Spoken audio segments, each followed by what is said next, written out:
sing an other song. Mike's Daily Podcast. Episode 867. Hello, this is Mike Matthews broadcasting from Cafe Anyway, here at the last place on earth, located somewhere in Podcastro Valley. Today, it's part 3 of my Into an Interview with the Seattle, Washington band March to May. Plus, we hear from Benita, the Disgruntled Fiddle Player, and the Brewmaster. And happy birthday to a telescope.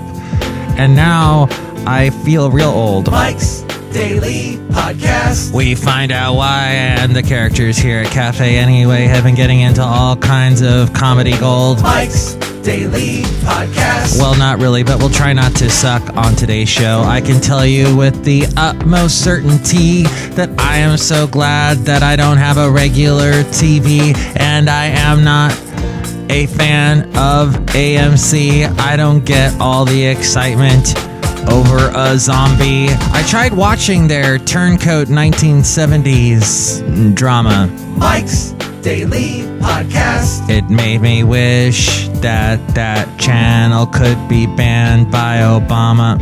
Mike's I'm fed up with Mad Men. Daily That show needs to say amen. Podcast. It's over, folks. Yeah! 1970s, 1770s. There's not enough blood and sex for AMC to make those decades interesting. Oh, look who just walked in. Hi, Mike. It's Benita, the rodeo queen. How y'all doing? It's a disgruntled fiddle player, tell you what. What?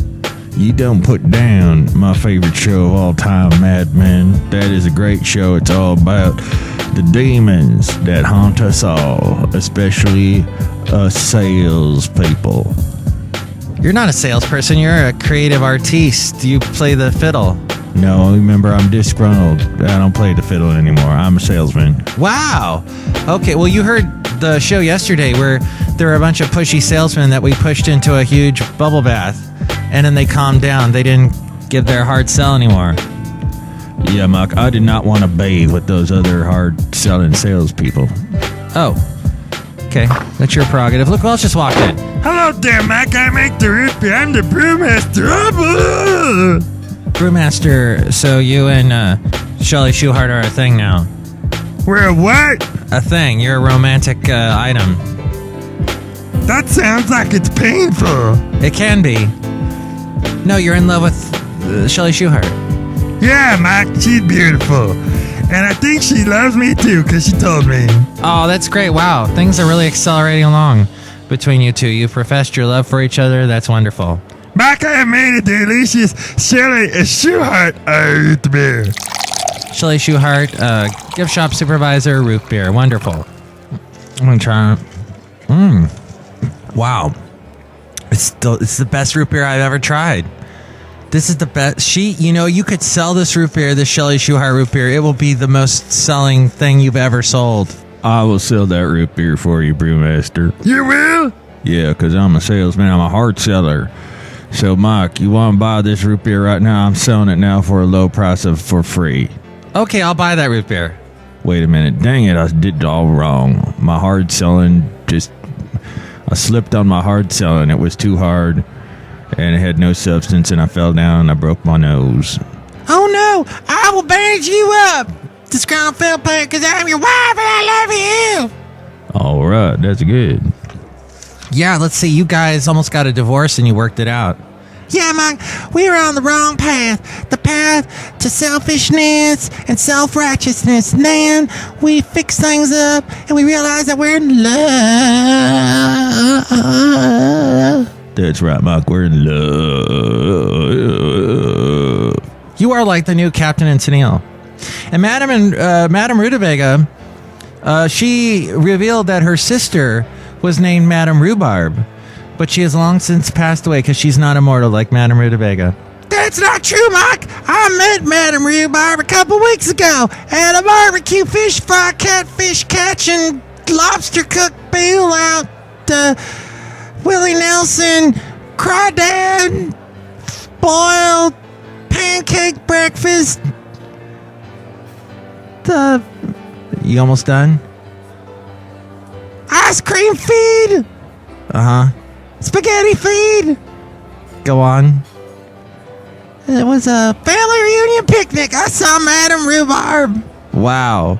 That was a huge event. A lot of things going on at that event. It got boring. Hey, but I saw Madame Rhubarb, and I talked to her for a while. She not dead. Oh my gosh, have you told Madame Rootabega? No, it slipped my mind. Wow, we need to tell her at some point, because this is big news. And this will be a huge moment here on the show when we finally have Madame Rhubarb on to meet with Madame Rootabega. Well, maybe you can help us out and try and track her down, Benita. I will try, but don't put too much pressure on me. Bye. I gotta go home and do some research and such. Exciting. Hey, happy birthday out to the Hubble telescope. 25th anniversary this week. Wow, I remember when they launched that thing. What some people may not know is that Hubble is one of 4 siblings. Back in the 80s, NASA commissioned the Great Observatories, each designed and built to study different wavelengths of light, according to the Huffington Post. The 4 Great Observatories, in order of their launches that took place between 1990 and 2003, are Hubble, the Compton Gamma Ray Observatory, the Chandra X-ray Observatory, and the Spitzer Space Telescope. NASA's Hubble Space Telescope was launched April 24th, 1990. I remember because I was dating this girl named Lisa back then. Ooh, hey, that ties into the joke in the cartoon in the podcast picture today. Wonderful. We'll allude to that a little bit later on. Oh, and Madame Rootabega is in it as well.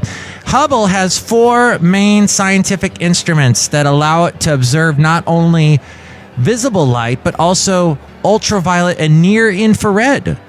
Hubble helped determine how old our universe is, what quasars are, and also helped discover dark energy.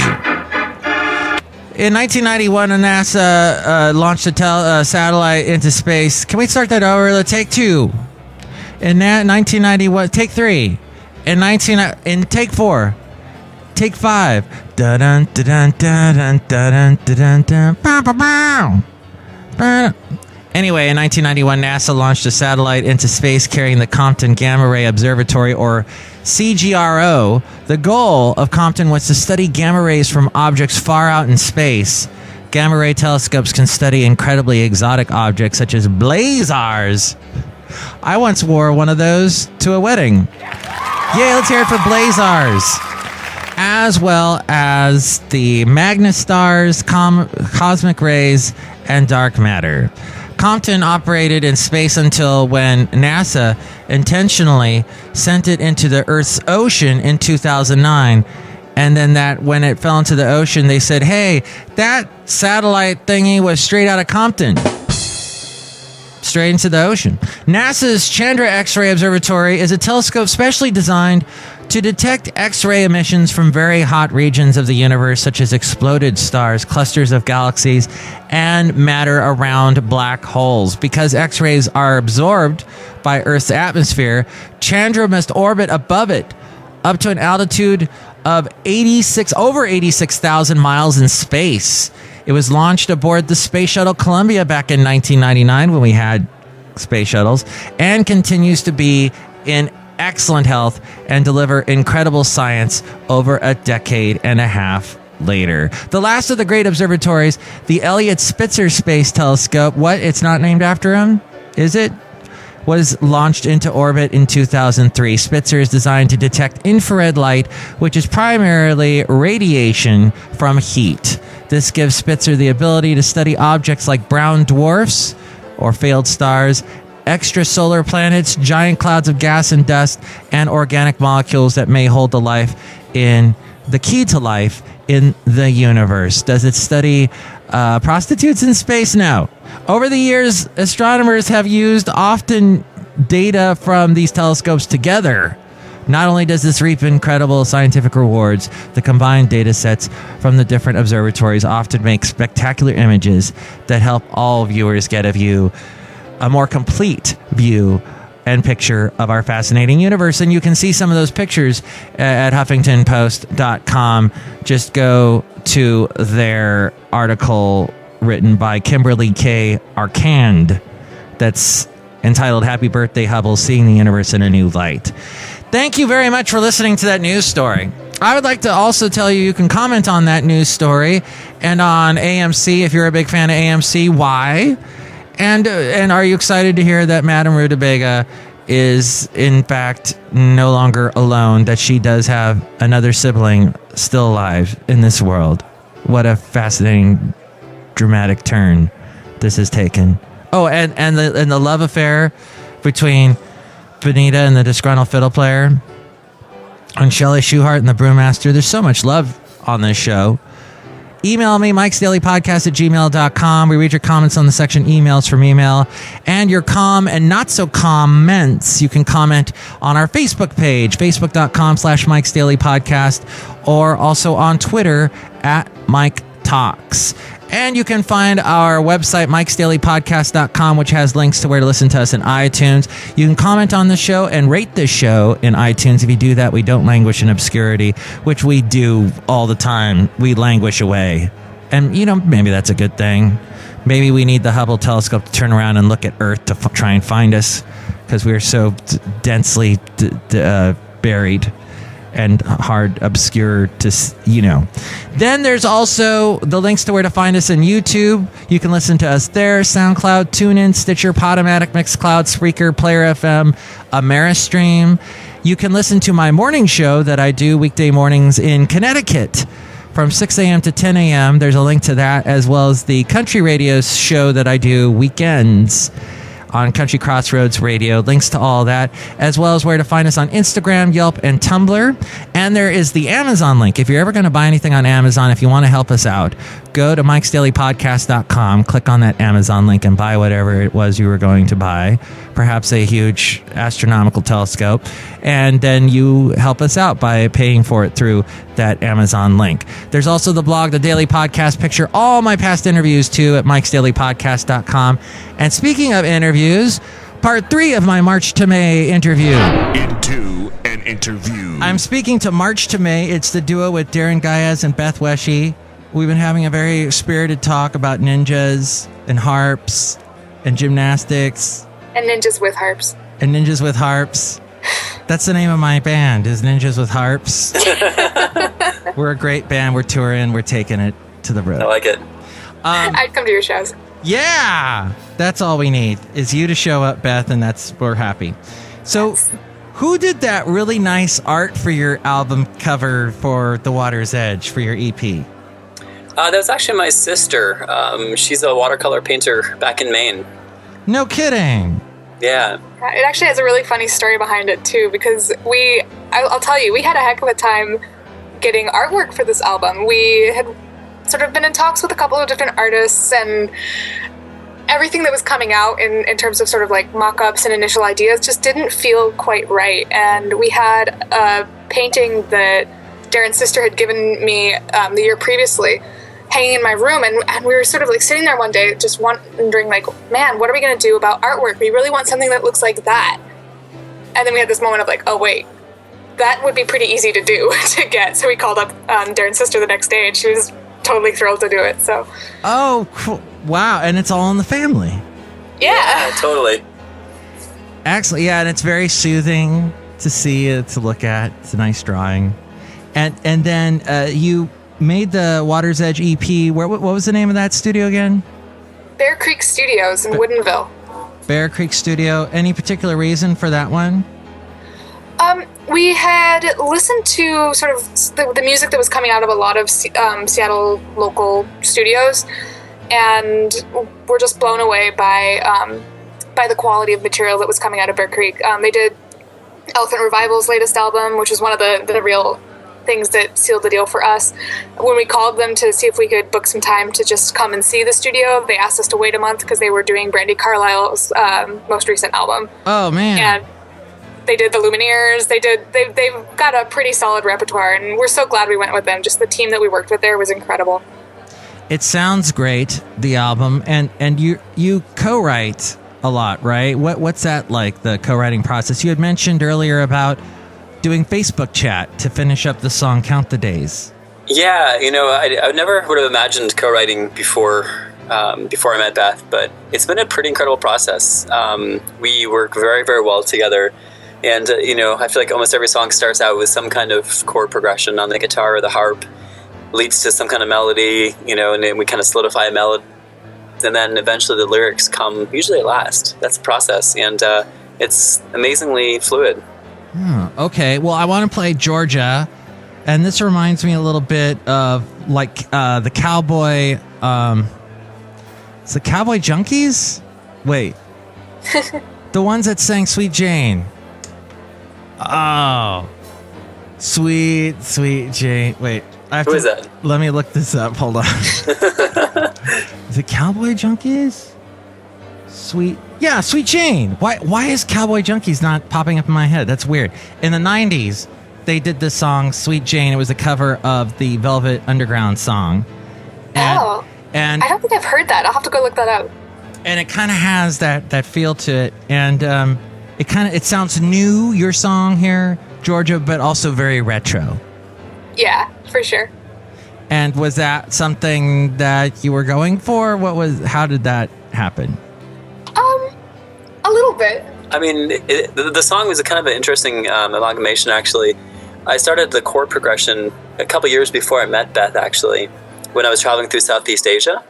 And, and in fact, I wrote this whole other song to that same chord progression, lyrics and melody and everything. Kind of put it aside and kind of forgot about it. And then I brought the guitar part when we were on a songwriting retreat earlier, I guess last year. Yeah. And it was really funny because one thing that Darren will do sometimes when he doesn't have lyrics for something is he'll just sort of throw nonsense syllables together and it kind of sounds like words. So he was just like saying something nonsensy, but to me it sounded like "Take Me Home, Georgia." And some sort of spark hit, and I sat down with a pen. I think I had like a pen and a napkin or something, and I wrote the lyrics to Georgia in like 20 minutes. Awesome. Wow. Do you remember saying something about Georgia in your mumblings, Darren? Was that something like subconscious? Not that I recall, actually. I think he didn't say. I think "Take Me Home, Georgia" was like nowhere in the nonsense syllables he was saying, but that's just what my brain lit upon. How funny. Wow. Well, it's a beautiful song. Let's play it. From their album, The Water's Edge, it is March to May, Darren GUYAZ and Beth WESCHE. And you can find out more at marchtomay.com as well as facebook.com/marchtomayband. And here they are with Georgia on Mike's Daily Podcast.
doesn't she have such a beautiful voice? Beth WESCHE there of March to May, along with DARREN GUYAZ. We go outside of Cafe Anyway here at the last place on earth, located somewhere in Podcastro Valley.